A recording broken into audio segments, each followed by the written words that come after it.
It was a chilly Tuesday morning in the small town of Maplewood, where life moved slowly and everyone knew each other's name, or so it seemed. At Joe's Diner, tucked into a quiet corner near the railroad tracks, the world outside felt distant. Inside, the air smelled faintly of burnt coffee and buttered toast. A few customers sat scattered around the room, some reading newspapers, others chatting quietly over pancakes. Among them was Marcus Thompson, a man whose presence went largely unnoticed. Marcus had been coming to this diner for months now. He wasn't a regular customer because he could afford to be. He came because Joe, the owner, sometimes let him sit in the corner booth if he promised not to cause trouble. Marcus didn't have much: a tattered backpack, a stained jacket, and memories that weighed heavier than his belongings, but he always tried to pay for his black coffee with whatever loose change he found in his pockets.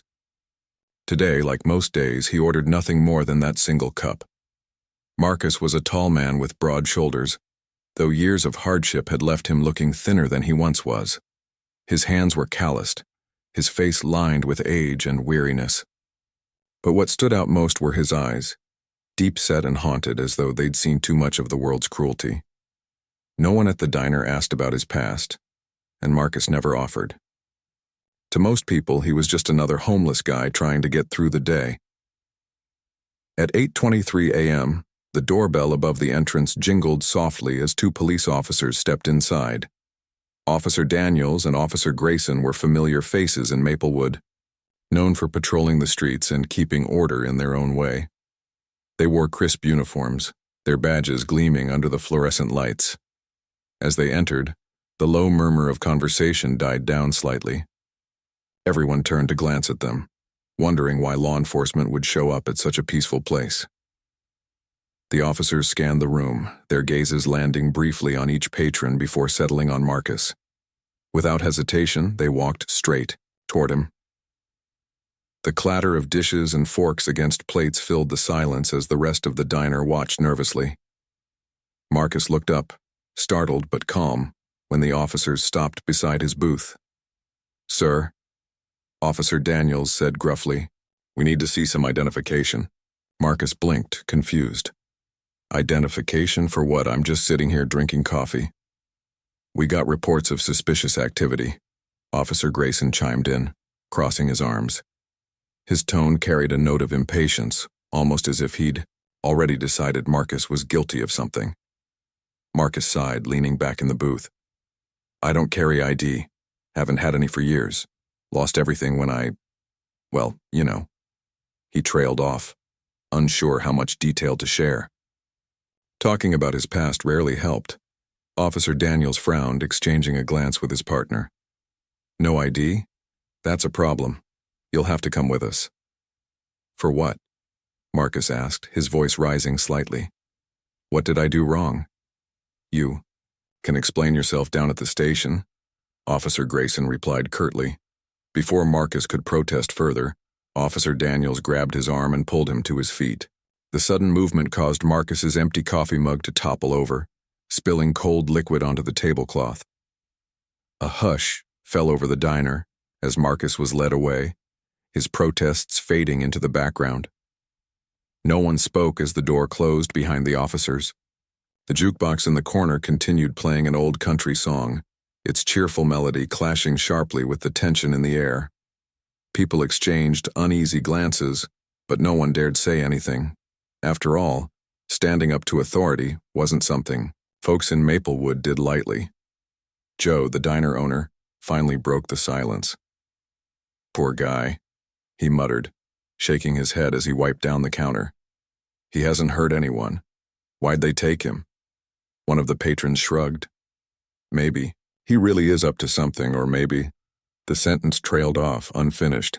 No one wanted to admit what they were thinking, that perhaps the arrest had less to do with suspicion and more to do with prejudice. Outside, the squad car pulled away, leaving only tire marks on the pavement. Inside the diner, life slowly returned to normal. Waitresses resumed serving food, customers went back to their conversations, and the jukebox played on. Yet, beneath the surface, something had shifted. The quiet morning at Joe's Diner wouldn't be forgotten anytime soon. Not by those who saw it happen, and certainly not by Marcus himself. Little did anyone know, this seemingly ordinary event would set off a chain reaction that would expose deep-seated injustices and challenge the very fabric of the community. For now, however, the truth remained hidden, waiting for someone brave enough to uncover it. And somewhere in the distance, the first whispers of change began to stir. By mid-morning, the news of Marcus's arrest had spread like wildfire across Maplewood. In a town where nothing exciting ever happened, this was the kind of story that captured everyone's attention. It didn't take long for word to travel, from the diner staff recounting what they saw, to the customers who overheard snippets of conversation, to the neighbors gossiping over backyard fences. By noon, nearly everyone in town knew about the homeless man taken away by the police. Opinions varied widely. Some residents sided with the officers, convinced there must have been a valid reason for the arrest. If he didn't do anything wrong, why would they take him? One woman commented while shopping at the local grocery store. Others weren't so quick to judge. They remembered seeing Marcus around town, quiet, unassuming, never causing trouble. Why target him? What proof? Did the police even have? Among those who felt uneasy was Sarah Bennett, a young journalist working for the Maplewood Gazette. At 26, Sarah was new to the job but hungry for stories that mattered. She had moved back to her hometown after graduating from college, hoping to make a difference by shining a light on issues others ignored. When she heard about Marcus's arrest, something about it struck her as odd. Something didn't add up. Determined to learn more, Sarah headed to the police station later, that afternoon. The building stood imposingly at the edge of Main Street, its brick facade giving off an air of authority. Inside, the atmosphere was tense. Officers bustled about, answering phones and typing reports, while civilians sat nervously on plastic chairs waiting to speak with someone behind the desk. Sarah approached the front counter, where a stern-looking officer glanced up briefly before returning his focus to his paperwork. "Can I help you?" he asked without much enthusiasm. "I'm here about the arrest this morning," Sarah replied, pulling out her notebook. "The man taken from Joe's diner. Can you tell me what happened?" The officer frowned, clearly not thrilled to be questioned. "We don't discuss ongoing investigations," he said curtly. "But let's just say the individual was acting suspiciously and refused to cooperate." "Suspicious how?" Sarah pressed. "Was he threatening anyone? Did he break any laws?" "That's all I can share," the officer snapped, cutting her off. He turned away, signaling the end of their conversation. Frustrated but undeterred, Sarah jotted down notes anyway. If the police wouldn't talk, maybe someone else would. Her next stop was Joe's diner. By now the lunch rush had died down, leaving only a few stragglers finishing their meals. Joe himself was wiping tables near the window when Sarah walked. On recognizing her as a regular face from the newspaper, he greeted her with a weary smile. "Hey, Sarah," he said. "I figured you'd show up sooner or later. You looking into what happened with Marcus?" Sarah nodded. "Yeah. Do you mind if I ask some questions? Anything you remember could help." Joe sighed, setting down his rag. "Honestly, I don't know what to think. Marcus has been coming here for months. He always pays for his coffee, keeps to himself, doesn't bother anyone. Then those cops come in, accuse him of being suspicious, and drag him out like he's some kind of criminal. Doesn't sit right with me." As they talked, another customer chimed in, a middle-aged woman sipping tea at the counter. "It's not just today," she added bitterly.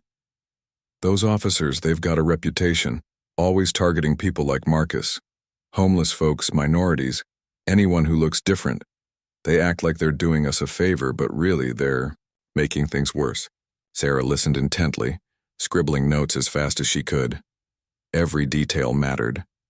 After thanking Joe and the other patrons, she decided to visit the jail where Marcus was being held. Getting access wouldn't be easy, but she hoped persistence would pay off. Meanwhile, tensions in Maplewood continued to simmer. On social media, arguments erupted between residents defending the police and those criticizing their actions. One Facebook post titled, "Why Arrest a Homeless Vet?"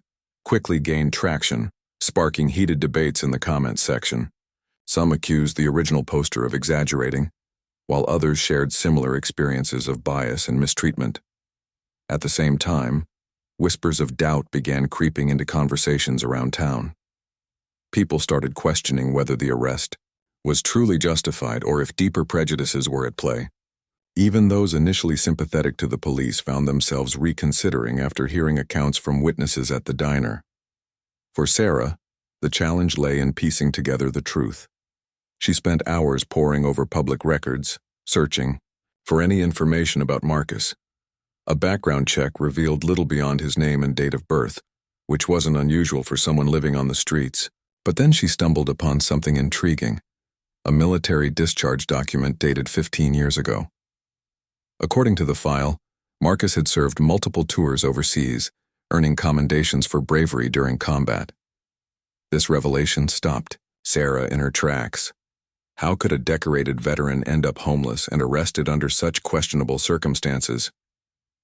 Determined to dig deeper, she reached out to former soldiers' organizations and advocacy groups, hoping to uncover more about Marcus's past. Each call brought her closer to understanding the man behind the headlines. Back at the diner, Joe couldn't shake the image of Marcus being led away in handcuffs. He replayed the scene in his mind, wondering if he should have done more to intervene. Guilt gnawed at him, though he knew standing up to armed officers wasn't exactly safe. Still, he resolved to support Marcus however he could. Whether it meant speaking to reporters like Sarah or joining protests demanding answers, Joe vowed not to stay silent. As the sun set over Maplewood, casting long shadows across empty streets, the divide within the community grew wider. For every person condemning the arrest, another defended it. Yet amidst the chaos, one thing became clear. Marcus Thompson's story had ignited a spark. Conversations once avoided were now unavoidable. Questions once ignored demanded answers. And somewhere in the midst of it all, Sarah Bennett realized she might be onto something far bigger than she'd anticipated. With each passing hour, the pressure mounted. The arrest of a homeless veteran at a quiet diner had exposed cracks in Maplewood's foundation. Cracks that ran deep and threatened to break open entirely. All it took was one brave voice to start asking the right questions. And Sarah intended to be that voice. Sarah Bennett sat at her desk late into the night, surrounded by piles of papers, open notebooks, and half-empty coffee cups. Her apartment was quiet except for the soft hum of her laptop and the occasional rustle of pages as she flipped through documents. Outside, the streets of Maplewood were dark and deserted, but inside her mind, thoughts raced at full speed. She couldn't shake the feeling that Marcus's arrest wasn't just another case of police overreach. It was something bigger, deeper, more sinister. The military discharge document she'd uncovered earlier had sparked a new line of inquiry. If Marcus had served in the military, earning commendations no less, then why was he living on the streets? And why would the police treat him like a criminal without evidence? Something about his background didn't align with the narrative, being pushed by the officers who arrested him. Determined to find answers, Sarah decided to take a bold step. She picked up her phone and dialed the Pentagon. It wasn't easy getting through. After several transfers and explanations, Sarah finally reached someone in the records department willing to listen. She explained her situation carefully, emphasizing the importance of verifying Marcus's service history, not just for journalistic accuracy, but because it might shed light on the circumstances surrounding his arrest. To her surprise, the official agreed to look into it. Hours passed before the call came back. When it did, Sarah's heart skipped a beat. The voice on the other end confirmed what she suspected. Marcus Thompson was indeed a decorated veteran, but there was more, far more than she'd expected. According to classified files, Marcus had been part of a highly secretive operation years ago, one tied to national security interests. Details were sparse due to the sensitive nature of the mission, but the official hinted that Marcus's involvement may have placed him under scrutiny even after leaving the military. Hanging up the phone, Sarah felt a wave of emotions wash over her. Shock, anger, disbelief. They all swirled together as she processed the implications. Could it be possible that Marcus's arrest wasn't random? Was he targeted because of his past connection to classified operations? If so, who stood to gain from silencing him? The next morning, Sarah returned to the diner hoping to piece together more of the puzzle. Joe greeted her warmly, though his expression grew serious when she mentioned the Pentagon's findings. "You're telling me Marcus was involved in some top-secret mission?" he asked, incredulous. "That sounds like something out of a movie." "It does," Sarah admitted. "But it makes sense in a way. Think about it. If whoever arrested him knew about his past, maybe they thought he was dangerous. Or worse, that he still had information they wanted to keep hidden." Joe frowned, rubbing the back of his neck. "So you're saying this isn't just about racism or profiling? There's more going on here?" "Exactly." Sarah nodded. "And I need to figure out what." Her next move was to visit the jail, where Marcus was being held. Getting permission to see him required jumping through hoops, but Sarah persisted. Eventually, she was granted a brief meeting under strict supervision. When she entered the visiting room, Marcus looked up from his seat, his eyes wary yet curious. "Miss Bennett," he said quietly, recognizing her from the diner. "What brings you here?" "I'm trying to help," Sarah replied, sitting across from him. "I've done some digging, and I think your arrest might not be as straightforward as it seems. Can we talk about your time in the military? About what happened after you left?" Marcus hesitated, clearly torn between trusting her and protecting himself. For a long moment he stared at the table, his hands clasped tightly together. Finally he spoke. "I served my country, did things I'm not proud of, things I can't talk about. When I came home, I tried to start over, but everything fell apart. My family disowned me. Friends stopped calling. I ended up on the streets, struggling to survive.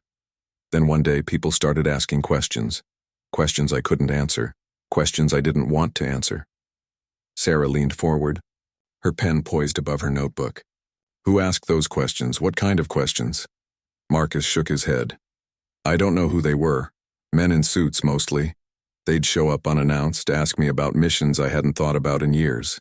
At first I thought it was routine follow-ups, but it felt off. Like they were testing me. After a while they stopped coming. Or at least I thought they did." Sarah's pulse quickened. This was exactly the lead she needed. "Do you think these men could be connected to your arrest?" "I don't know," Marcus admitted. "But if they are, I'm not sure anyone will believe me. Who listens to a homeless vet?"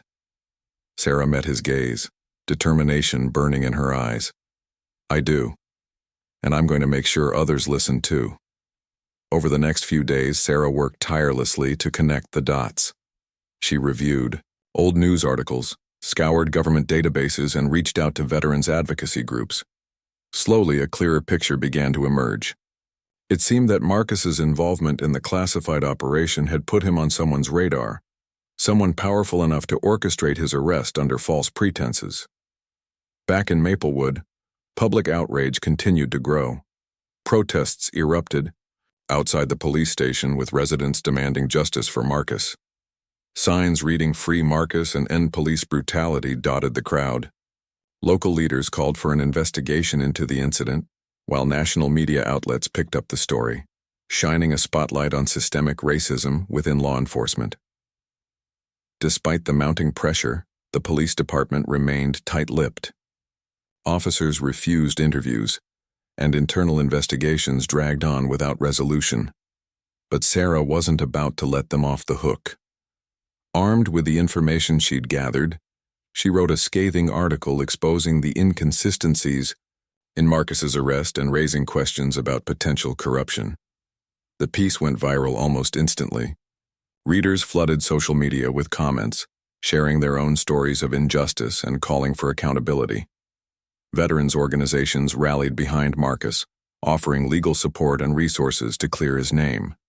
Even politicians weighed in promising reforms to prevent similar incidents in the future.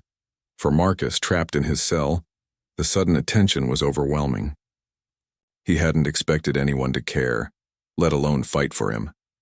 Yet every time he heard updates about the protests or read snippets of Sarah's article passed along by lawyers, he felt a flicker of hope, a belief that maybe, just maybe, things could change. Meanwhile, Sarah faced challenges of her own. Threats poured in from anonymous sources warning her to drop the story. Colleagues urged her to tread carefully, reminding her of the risks involved in taking on powerful institutions. But Sarah refused to back down. She knew the truth mattered, more than her safety, and she vowed to see this through until justice was served. As the days turned into weeks, Maplewood transformed before everyone's eyes. Conversations once avoided became unavoidable. Questions once ignored demanded answers. And at the center of it all stood Marcus Thompson, a man whose quiet resilience had ignited a movement. The call to the Pentagon had revealed hidden truths, uncovering layers of conspiracy and corruption that no one saw coming. But the fight was far from over. For Sarah, Marcus, and the entire town, the real battle was only beginning. The storm Sarah Bennett had unleashed with her article swept through Maplewood like a wildfire, consuming everything in its path. The quiet town that once prided itself on simplicity and neighborly charm now found itself at the center of national headlines. Protesters gathered daily outside the police station, chanting slogans and holding signs demanding justice for Marcus Thompson. Reporters from major news networks descended upon the town, eager to capture footage of the growing unrest. And yet, despite the chaos, Sarah knew the fight was far from over. Her investigation into Marcus's arrest had uncovered troubling patterns that suggested systemic corruption within the Maplewood Police Department. Officers weren't just targeting homeless individuals or minorities out of prejudice, they were doing so under orders. Sarah began digging deeper, poring over years of public records and internal memos obtained through Freedom of Information Act requests. What she discovered sent chills down her spine. It turned out that certain high-ranking officials within the department had ties to powerful figures outside law enforcement, figures with vested interests in keeping certain secrets buried. Among these secrets was Marcus's involvement in a classified military operation. While the details remained murky due to government redactions, one thing became clear. Marcus wasn't arrested because he posed an immediate threat. He was arrested because someone wanted him silenced. To prove her theory, Sarah needed concrete evidence. She started by reviewing body cam footage from the officers who arrested Marcus. Obtaining the footage required filing multiple legal motions, but eventually a judge ruled in her favor. When she finally watched the video, her suspicions were confirmed. The officers' behavior was aggressive and dismissive, fueled by racial bias rather than any legitimate concern for public safety. One officer could even be heard muttering derogatory remarks about Marcus's appearance and background. The footage painted a damning picture of misconduct, one Sarah couldn't wait to share with the world. But before publishing her findings, Sarah decided to confront the police chief directly. She requested a meeting, knowing it would likely end in hostility. Still, she believed transparency was key to holding those in power accountable. The meeting took place in the chief's office, a cramped, windowless room filled with shelves of dusty files and framed commendations. Chief Reynolds sat behind his desk, his expression cold and unyielding. "Ms. Bennett," he said curtly, gesturing toward the chair across from him. "What can I do for you?" "I'm here to discuss Marcus Thompson's arrest," Sarah replied, placing a folder on his desk. Inside were copies of the body cam footage, along with notes detailing her research.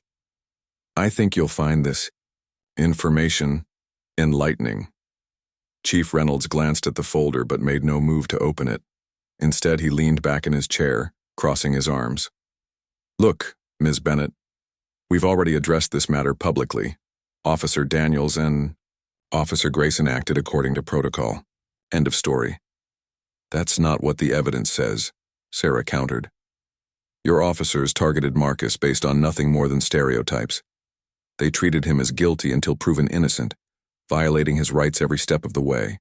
And if you dig deeper, you'll see their actions are part of a larger pattern, one tied to corruption within your department." The chief's face darkened. "Are you accusing me of something?" "I'm presenting facts," Sarah said firmly. "Facts that suggest your officers aren't acting alone. Someone is pulling strings, using them to go after people like Marcus. If you're truly committed to justice, you'll investigate further instead of brushing this under the rug." For a moment, the room fell silent. Chief Reynolds stared at Sarah, his jaw clenched tightly. Then without another word, he picked up the folder and shoved it into a drawer. "We'll look into it," he muttered, though his tone implied otherwise. Unsatisfied, but undeterred, Sarah left the station determined to expose the truth herself. She published her exposé the following day, including excerpts from the body cam footage and testimonies from witnesses at the diner. The article went viral almost immediately, sparking outrage across the country. Calls for accountability poured in from all sides, from civil rights activists, veterans organizations, and ordinary citizens horrified by the injustice. As pressure mounted, state officials intervened, launching an independent investigation into both Marcus's arrest and the broader practices of the Maplewood Police Department. Lawyers representing Marcus argued that the charges against him should be dropped due to lack of evidence and procedural violations. Meanwhile, protests continued to grow, drawing hundreds of supporters who marched through the streets chanting Marcus's name. Back in jail, Marcus struggled to process the whirlwind of events unfolding around him. Each day brought updates from his legal team, sharing news of the mounting support and calls for reform. Yet, despite the progress, Marcus couldn't shake the weight of his past. He often sat alone in his cell, replayed memories of his time in the military, the camaraderie, the sacrifices, the horrors he witnessed. Those experiences had shaped him, but they had also isolated him, leaving scars that never fully healed.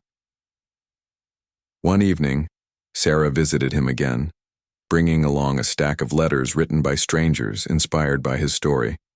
Some came from fellow veterans thanking him for his service. Others were from young activists pledging to fight for change. As Marcus read through the messages, tears welled up in his eyes. For the first time in years, he felt seen, not as a burden or a statistic, but as a human being worthy of respect. "You've become a symbol of hope," Sarah told him gently.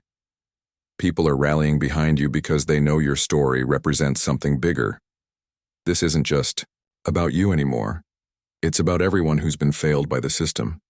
Marcus nodded slowly, absorbing her words. "I never asked for this," he admitted. "But if my pain can help others, maybe it's worth it." By the end of the week, the governor stepped in, ordering the suspension of Officers Daniels and Grayson pending further review. Their actions during Marcus's arrest were deemed unacceptable, and disciplinary hearings were scheduled to determine their fate.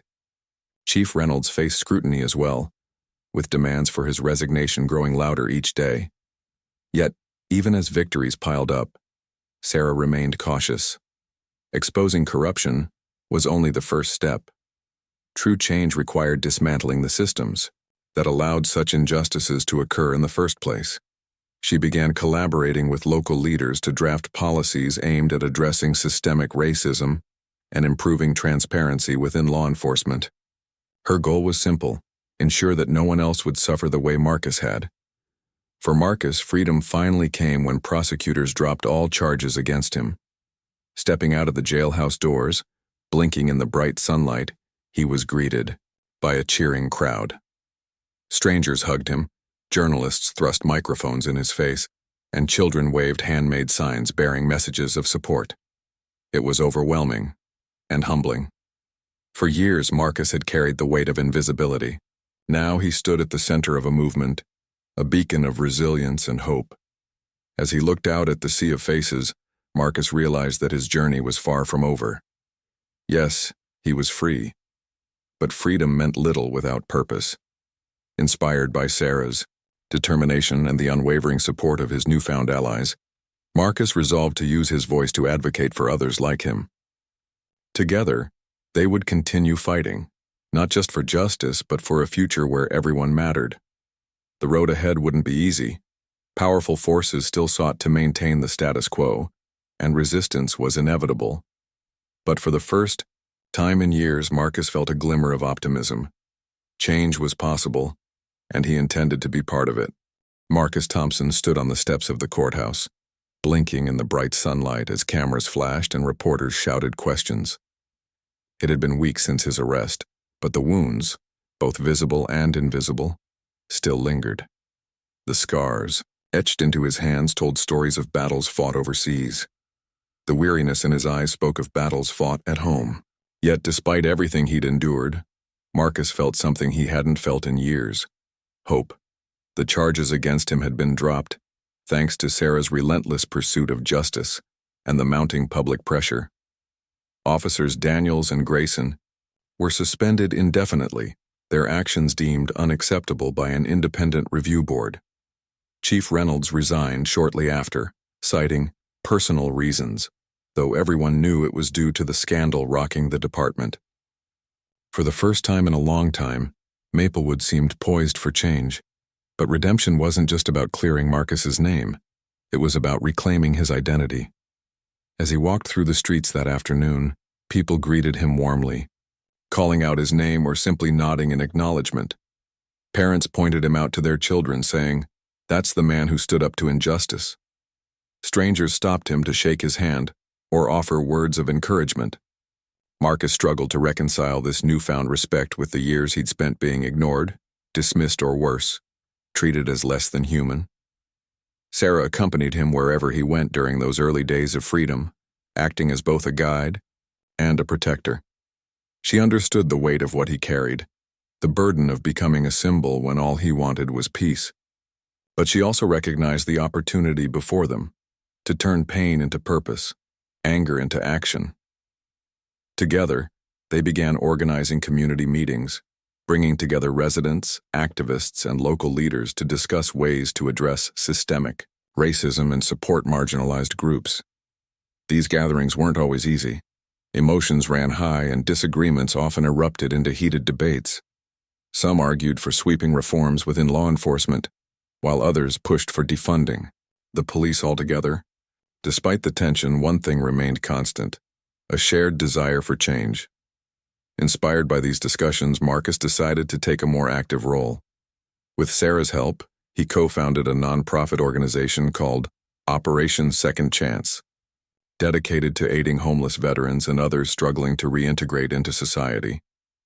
The program offered housing assistance, counseling services, and job training, all tailored to meet the unique needs of former soldiers like himself. Volunteers poured in from across the town, eager to contribute. Donations flooded in too, ranging from small checks written by retirees to large grants awarded by national organizations. As word of Operation Second Chance spread, Marcus became a sought-after speaker. He traveled to nearby towns, sharing his story at rallies, conferences, and schools. His speeches were raw and honest, pulling no punches when describing the challenges faced by veterans upon returning home. "We're told we're heroes," he would say, his voice steady but laced with emotion.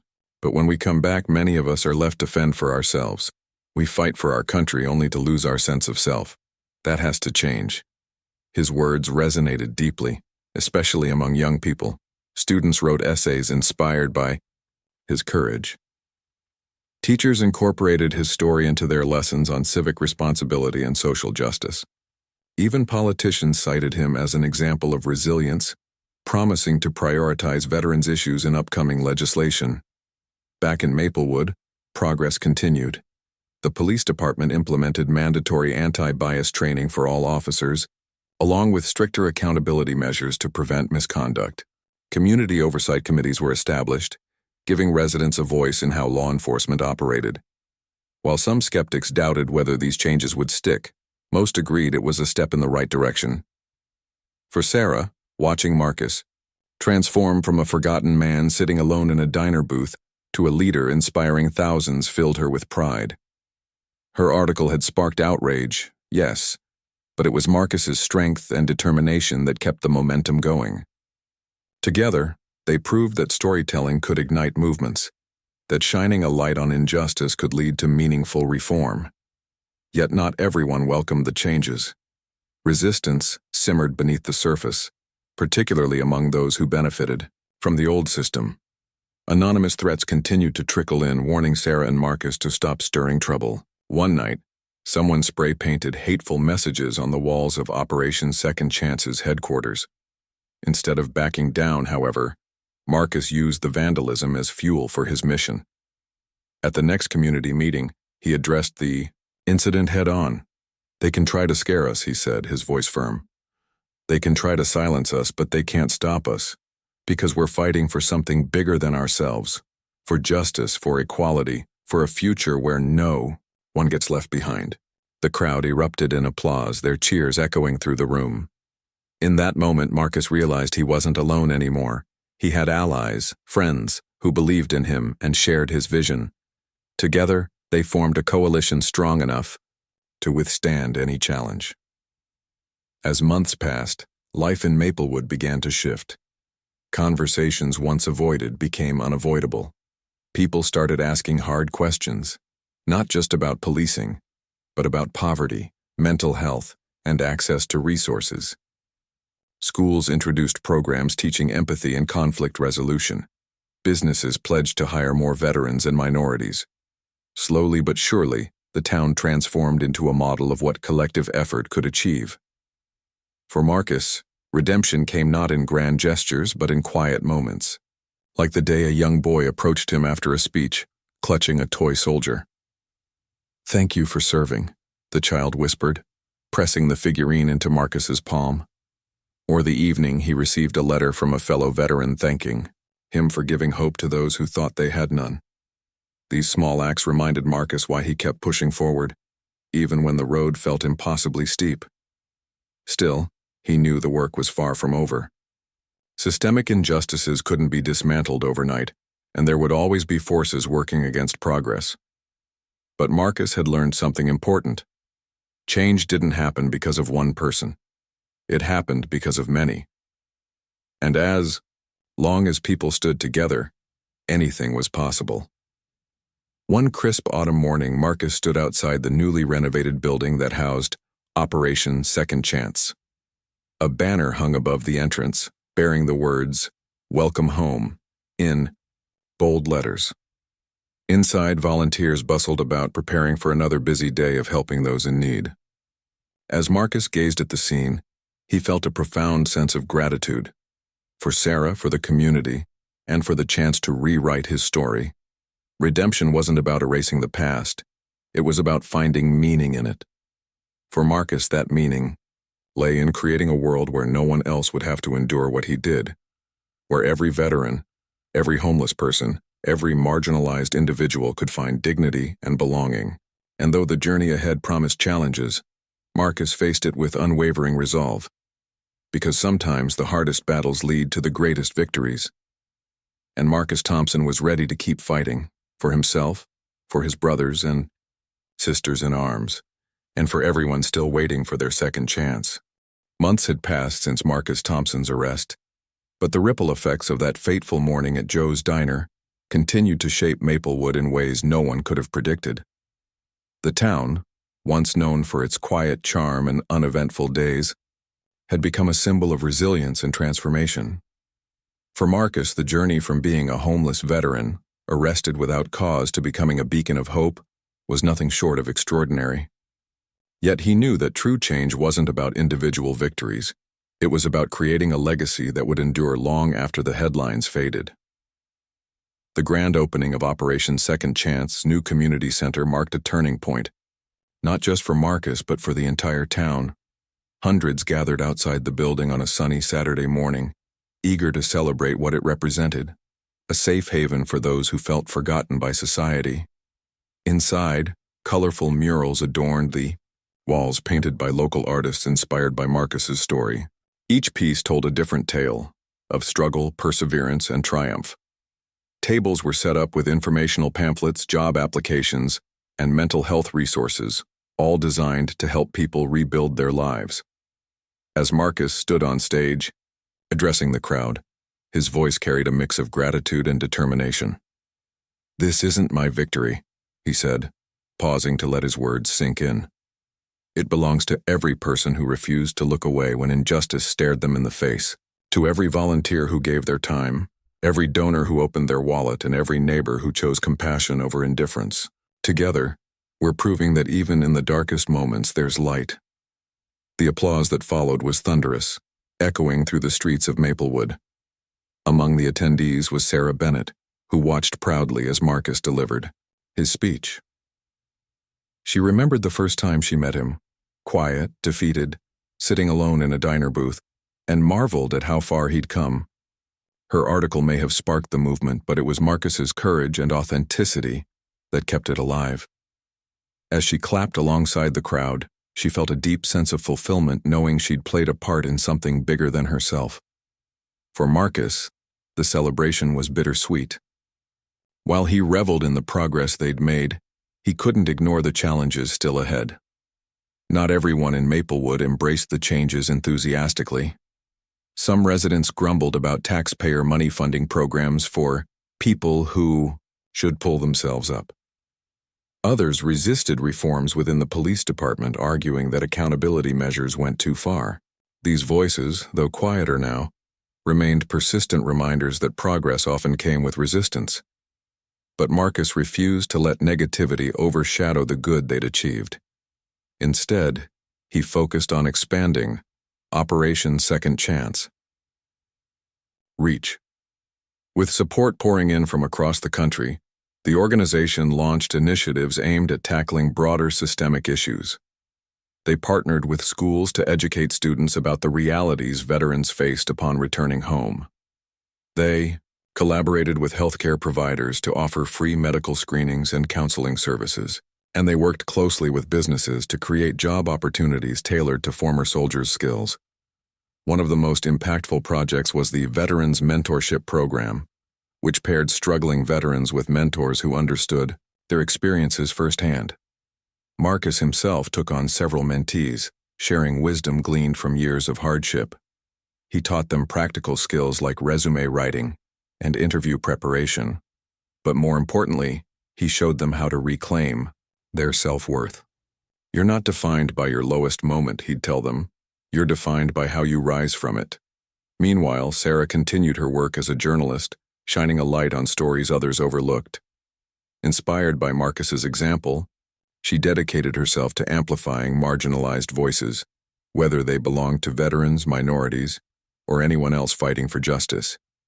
Her articles sparked conversations nationwide, prompting other towns to adopt similar reforms and programs. People began referring to her as the voice of Maplewood, a title she humbly accepted while crediting Marcus for inspiring her. Back at the diner where it all began, Joe noticed a shift in the atmosphere. Customers now greeted Marcus warmly whenever he stopped by, treating him not as a stranger but as a friend. Conversations flowed freely around the tables, filled with laughter and optimism rather than tension and fear. Even the jukebox seemed livelier, playing songs that echoed the renewed spirit of the town. Yet amidst the joy, Marcus never forgot those still struggling. Every night before bed, he reflected on the faces of the men and women he'd met along the way, the ones still sleeping on park benches, battling addiction or carrying the weight of untreated trauma.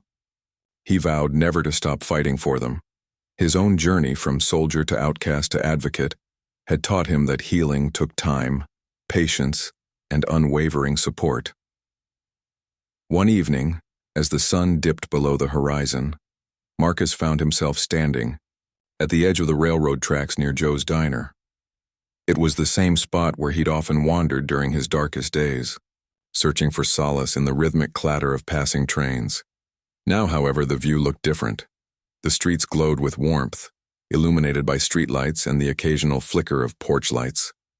Laughter drifted from nearby homes, mingling with the distant hum of life going on as usual. Marcus smiled softly, feeling a sense of peace wash over him. He thought about the boy who'd given him the toy soldier, the letters from grateful veterans, and the countless strangers who'd rallied behind his cause. He thought about Sarah, whose bravery matched his own, and Joe, whose kindness reminded him that humanity existed even in the bleakest corners. Most of all, he thought about the future, a future where no one had to endure what he did. Turning away from the tracks, Marcus walked back toward the heart of Maplewood. Ahead of him lay the community center, its windows glowing brightly against the night sky. Inside, volunteers prepared for another day of helping those in need. Outside, banners fluttered gently in the breeze, bearing messages of hope and resilience. Marcus realized that redemption wasn't a destination, it was a continuous process. It meant waking up each day ready to face whatever challenges lay ahead, armed with compassion, courage, and an unshakable belief in the power of unity. It meant acknowledging the scars of the past while working tirelessly to heal them. And it meant embracing the possibility that even the smallest actions could spark monumental change. As he stepped through the doors of the community center, Marcus felt a renewed sense of purpose. The road ahead wouldn't be easy, but he was ready. After all, he'd already proven that even in the face of overwhelming odds, hope could prevail.